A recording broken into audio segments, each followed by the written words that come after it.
Welcome back to the Fixed Ops Roundtable. I'm Sarah Vantine here with Ted Ings. Today we have the ACV panel. And Ted, an exciting opportunity to introduce ACV and Viper to the Fixed Ops Roundtable community. What a great introduction, Sarah. You're so right. Randy Barone is with us from ACV. Also, coming to us from the West Coast is our great colleague and friend, Tully Williams at the Nilo Group. Randy and Tully, welcome, and welcome back to the Fixed Ops Roundtable. Thank you. And thank you very much. Certainly appreciate the opportunity of being on here and talking about Viper and ACV and all the incredible things that are happening right now. A lot of people know ACV as an auction, but in actuality, we're a technology company bringing in the latest technology to the auto industry, helping dealers in every aspect of it, from front end to the back end. And obviously today, real excited about talk about Viper and how it's helping the service departments. Well, Randy, you may not know this, but Tully has been telling us about Viper for some time. He's been really excited about it and the developments. And Tully, if you don't mind, maybe share what you can with the audience and things that you and Randy and the team are working on. So I'd love to. So, Viper has been a huge deal. As we know, a healthy used car department makes a healthy dealership, and it's also healthy for the fixed ops department. As we know, buying cars at auctions is not the best place to buy them. Buy them from our service drive is our target. And we have done great success this year by doing that.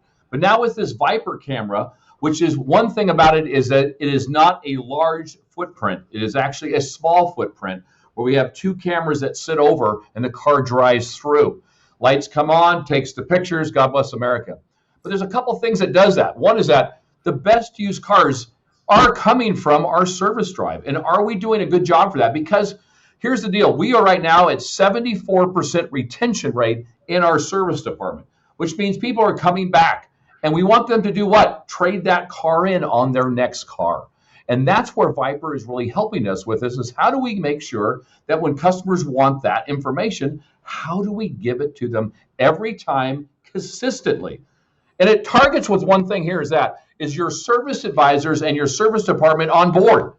This is the problem at most stores, because what we don't want, I don't want a salesperson run around trying to say you buy your car to service drive. I'm going to smack that guy and tell him to get out. That's not what the whole premise is here. The premise is this, is that when those cars come in, they will get an offer. We're going to ask them that process. And the process that we came up for us is really, really incredible. Can't wait to share that. Sarah, an exciting time in our industry, and ACV has a great name in the industry. It does, Ted. And Randy, we're thrilled to have you here alongside Tully today.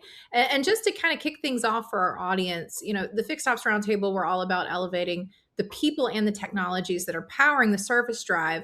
But I'm curious, from your vantage point at ACV, what are the biggest shifts you are seeing in how dealerships manage their fixed operations today?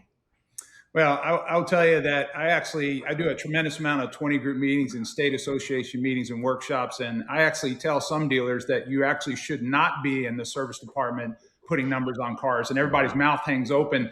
It's because they're actually hitting those customers with such low numbers. So you're taking your best customer and you're hitting them with a ridiculously low number. So what we focused on at ACV is that your best customer is your service customer. You need to treat that customer right. So why do you go to the auction and you sit there and buy cars and pay all the money for them, and then you go to your service department and try and steal cars out in the service department? It makes no sense whatsoever. So when I hear Tully talk and I hear him say, hey, we're very focused on that, that is a breath of fresh air. Not buying cars at the auction, buying those cars out of service. Those cars turn faster. They make better profits when they get those cars. They know the history of those cars. You get a better selection, better quality. If we can, as a company, we're so focused on making a circle out of it, a circle of life, to be able to sell that customer car, service that car, bring that car back in, and complete that whole process. But it's all about treating that customer the right way. And also many stores, they try going to buy cars out in service, then they fail at it. They get a bloody nose and they just drop it. With Viper in the process, they can make it a consistent, fair, clear, equitable situation for both the consumer and the dealership, and then everybody wins. Amen. Tully, I think this all fits very well into the Nilo core values too. Oh, it sure does, because our goal is that we're in the repeat and referral business, as Randy said, is that if we are keeping them maintained in the service drive, The customers trust the service advisors. And to me, the key of this is how do we get our service advisors engaged in this, right? They're going to trade the car in no matter what. We just want it to go through the service drive, the process, instead of, after we say no to a repair, they might show up the weekend or whatever next week. Our goal is going to be is how do we start that process and how do we get our service advisors bought in, because they're the ones that can ruin it for you. When you have a salesperson like Randy say, run around trying to get prices, all it does is drives people away. And our goal is not to drive people away. And when you look at a dealership, who's the most trusted person at a car dealership? The service advisor is normally that person where they trust because they've built a relationship over 3, 4, or 5 years. So our goal is how do we get our service advisors bought in? First is you've got to explain to them this is a positive event. When we buy that car from that customer, they're going to trade it in. Do we want them to trade it in on another brand? And the answer is no, we don't. Our goal is how do we transfer them? 2 is that when the car repairs get exceeded a little bit too much they want to spend, the advisor probably already has that feeling and says, it's a time. We can give you a price today and we can trade you in today if you're prepared for that. The advisor is going to be that non-sale. This is when you have that relationship. And then if they decide to do that, then we pass it off to the acquisition specialist, not a salesperson. Salesperson is going to muck it all up, but an acquisition person that knows how to delegate that dance. And then if they decide to trade that car in, then the sales department can take that customer on. And maybe they already have a favorite salesperson. But our job is going to be the acquisition manager. Now, when we look at this, how do we get them bought on? First is that it's all about, I call the leads, right? And the leads are people with hand raisers. Cox came out with a great thing. It says 35% of all customers want a price on their car. I couldn't believe it. Was great news for us. And now if we do that is we are asking our BDC when we make those reminder service calls, we have this this lovely lady Barbara that she says, hey, I'm just calling to remind you, would you like a evaluation of your car for free? No pressure. Let it start with a very soft person to say yes. We'll add that to the repair order. Right now, when that customer comes in, the service advisor will see that line on the repair order and say, hey, I see that you want a price on your car. I will have our acquisition manager will get to you. But first, we want to inspect the car and do with the service that you recommend today. Right now, the advisor's bought in. Right now, we have that lead. When we're writing 60 cars a day, right? Let's say 20 days a week, 20 days a month. How many leads should we get?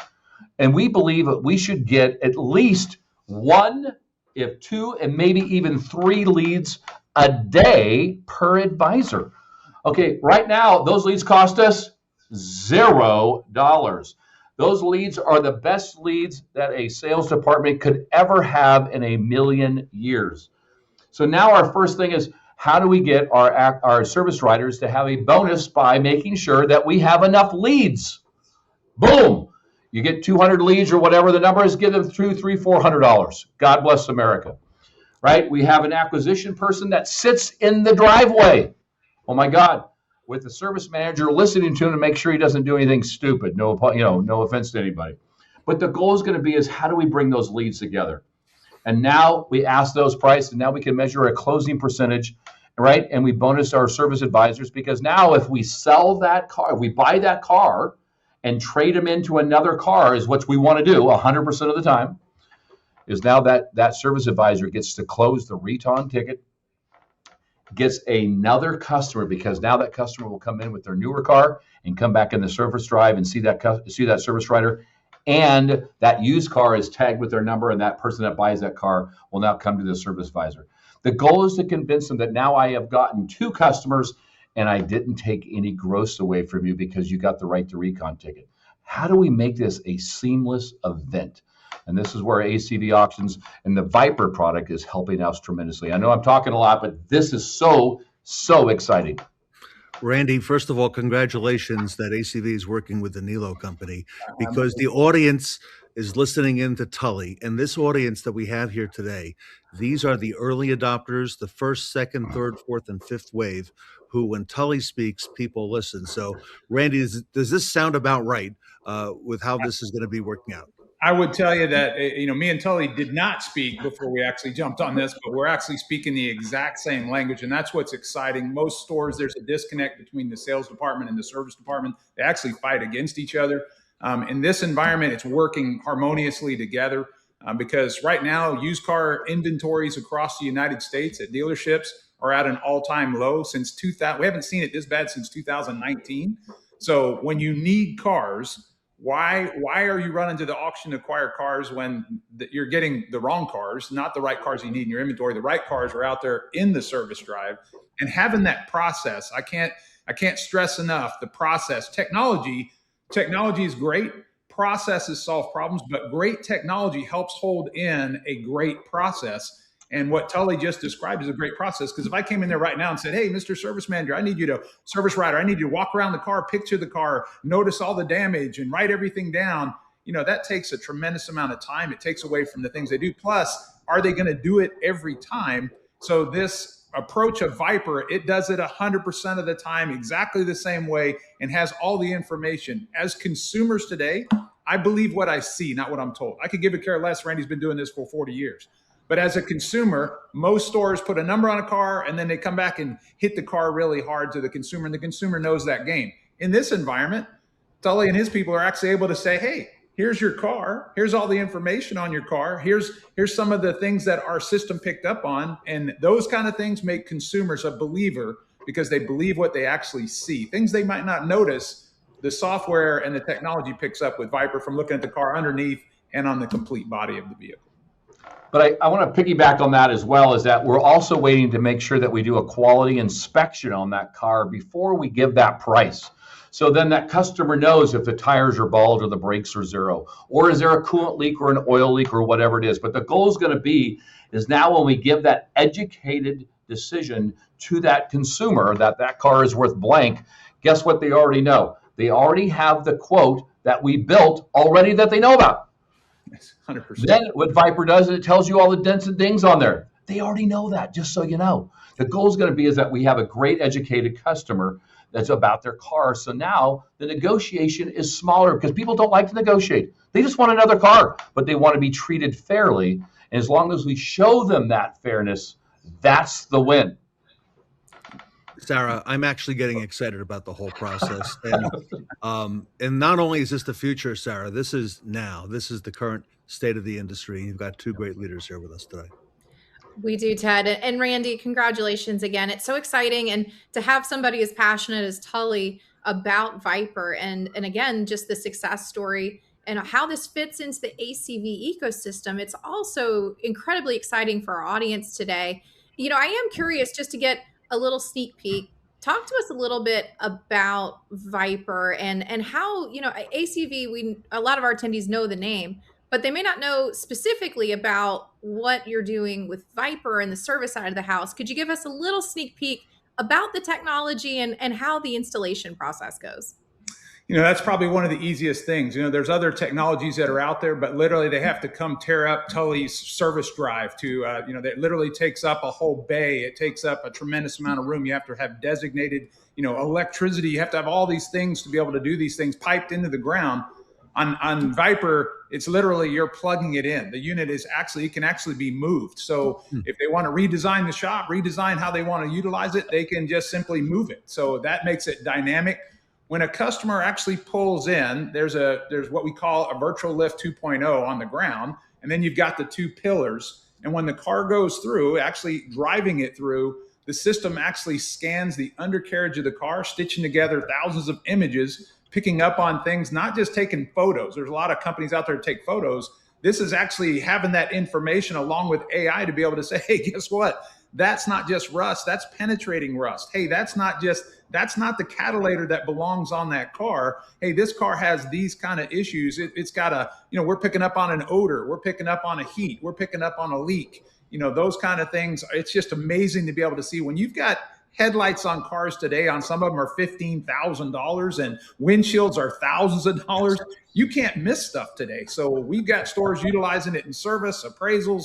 We're we're basically like Apple, if you can imagine. We're tying everything in together. So what you'd be able to see is the appraisal process, the service process. Not that the customer goes online, gets one number, then comes to the dealership and gets hit with another number, goes to a sister store and gets hit with another number. We're making it nice and transparent across the whole group. That builds trust with the consumer. They're hearing the same thing, they're seeing the same thing. All of that process works phenomenally well. But when you take in that kind of technology, along with the AI, to be able to say, hey, this is how it should look, but here's how it looks. These are the issues that we pointed out. Because we've inspected millions and millions of cars, we have our own data lake. So it's not open AI, it's actually our own closed information. So when we see that, we know the sound of that motor. That means that I know the difference between a motor knock and a belt noise. The system has all of that kind of technology built into it. So for Tully and his team, it is just crazy exciting to be able to do that. And then where you're going with it, imagine a car coming out of detail, to be able to ride through and get that car pictured up and then listed online, to be able to have those photos, those descriptions automatically. That means I don't have people sitting there clicking buttons. When they drive the car through, it takes all the exterior photos, does the description on the car, then launches that car, lists the car, and our technology prices the car. So for Tully and his team, you actually have the ability to get a real value. We give a retail value, we give a wholesale value, and we give a guaranteed value. So we are helping the dealer make decisions like, why would you try and steal a car out in service when you've got a guaranteed number right there? You can rest assured and be safe to be able to know you can make a very educated decision on that car and not miss it. And that's our biggest thing. We want them to trade for more cars. This isn't about ACV getting the cars. It's about them keeping the cars. We just want to help them be able to have the power and the authority to put the right number on a vehicle at that time and make it a very smooth process. 100%. So exciting, Ted. It's incredible to hear all of this innovation, and it's getting happening here at the Nilo company and with ACV. Sarah, So you and I, in a couple of weeks, are coming to see Tully. Yes, and yes, you excited are. about that. Are you going to be able to give us a little bit of preview when we get out there to Sacramento, how this works? Absolutely. I cannot wait during the pop-up event on June 10th, and we're excited to have ACV auction there. But I just want you to tell it, there we are at our beautiful Porsche dealer. But the goal is going to be is that the process, what he talked about, is so true.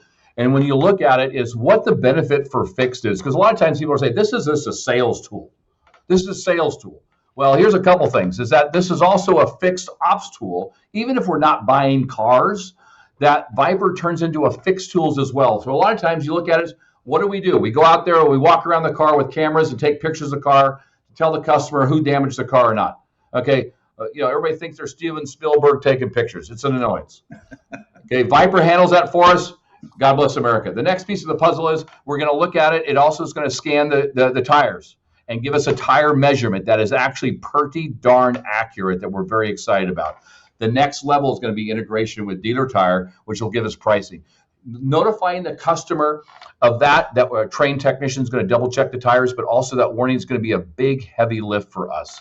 And the next thing of that puzzle is going to be is that information can be sent to the customer as Viper integrates with a lot of great customers. As you know, we're X-Time customers, is we had a great conversation with them. And how do we get Viper involved in that, where we now give out a service price for that car on the X-Time pamphlet, but also too is that how do we feed information back and forth to benefit the customer and be open to everything? That is where it's going to be. And we see that this is just as much as a fixed tool as it is a sales tool. And that's the win of this whole situation. All right. Don't give away the whole story yet, Tully. All right. We're going to come out and see it in person on June 10th.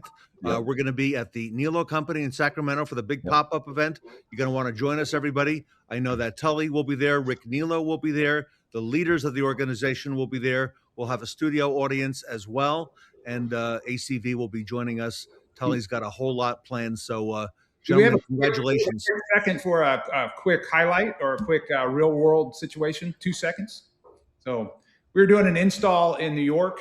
One of our regionals was there. They needed a car to run through. He ran his car through, was so impressed by the number. Long story short, winds up taking delivery of a vehicle. So the dealership sold the vehicle to one of our experienced people. So that's how well that process can work. So Tully's got a great opportunity, and I just wanted to make sure I shared that with you for sure. That's great. That's awesome. All right.